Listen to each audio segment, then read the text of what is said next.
ఆర్తజనుల కన్నీరు తుడిచే TGR charitable trust సేవలు ప్రశంసనీయమని అవనిగడ్డ ఎమ్మెల్యే మండలి బుద్ధాప్రసాద్ అన్నారు.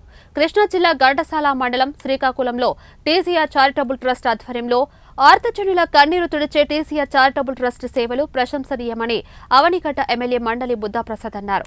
కృష్ణా జిల్లా ఘంటసాల మండలం శ్రీకాకుళంలో టీజీఆర్ చారిటబుల్ ట్రస్ట్ ఆధ్వర్యంలో 6 లక్షల వ్యయంతో 200 నిరుపేద కుటుంబాలకు ఒక్కొక్కరికి 3,000 రూపాయల విలువైన బియ్యం, నిత్యావసర సరుకులను ఎమ్మెల్యే పంపిణీ చేశారు.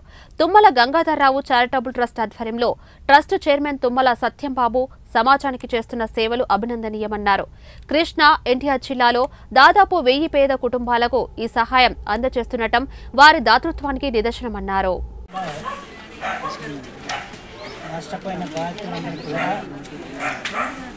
సహాయం చేయాలనే సంకల్పంతో వారికి నిత్యావసర వస్తువుల్ని కేవలం తీసుకొచ్చిన సత్యంబాబు గారికి, ప్రసాద్ గారికి, ఈ కార్యక్రమం ఏర్పాటు చేసిన శైలీషా గారికి హృదయపూర్వకమైన ధన్యవాదాలు తెలియజేస్తున్నాను.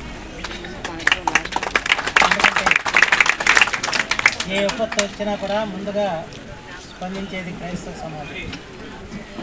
75 ఉత్పత్తుల నుంచి కూడా ఈరోజు వరకు కూడా తుఫాన్లు రానివ్వండి, వరదలు రానివ్వండి, సునామీలు రానివ్వండి, ఏ విపత్తు వచ్చినా కూడా ఎవరైతే ఆర్తజనులు ఉంటారో వాళ్ళ కన్నీళ్లు జరగడానికి ముందుకు వచ్చేది క్రైస్తవ సమాజం. ఆ క్రైస్తవ నమ్మకం ఈ రోజున సత్యంబాబు గారు, ప్రసాద్ గారు ఈ నూతన కార్యక్రమాన్ని శ్రీకాకుళంలో నిర్వహించడం చాలా సంతోషదాయక విషయం. చేస్తూ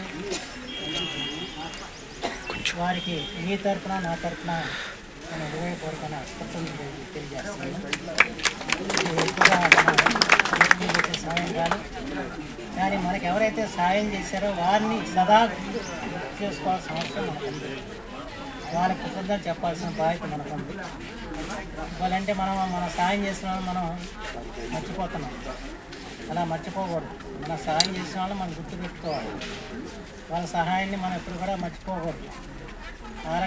పార్టీతో సంబంధం లేకుండా కాంగ్రెస్ పార్టీలో తిరుగుతూ ఉండగా కమ్యూనిస్ట్ పార్టీ వారు రావులపాడు పెట్రోల్ బంకులో, సిఎన్జి పెట్రోల్ బంకులో తుమ్మల గంగాధరరావు గారిని 2 కాళ్ళు నరికేశారు. ఆ సమయంలో ఆ రక్త పడుగులో ప్రభు ఆయన కనిపించడం, ఆయన మనసులో అనుకోవటం, బ్రతకటం, 2 కాళ్ళు రావటం, గవర్నమెంట్ హాస్పిటల్ 40 దినాల ఉన్న తర్వాత మళ్ళీ విజయవాడ రావటం. అప్పుడు టీడీపీ ప్రభుత్వం లేదు కాబట్టి అందరూ దేవుని నెగురు, మురళీ, బాజీలు అందరూ కూడా రంగగారు, రాధగారి దగ్గర కుర్రోళ్ళగా ఉండేవాళ్ళు. అప్పుడు ఆ సమయంలో గొడవలో ఉన్నటువంటి కిల్లీ షాపు మా నాన్నగారిని బ్రతకడానికని ఇచ్చారు. ఆ తర్వాత దేవుడు చెప్పింది ఏంటంటే, నిన్ను బ్రతికించింది వ్యాపారం చేసుకోవడానికి కాదు, నా సేవ చేయాలని చెప్పారు. అప్పుడు ఆయన సేవలోకి రావడం జరిగింది.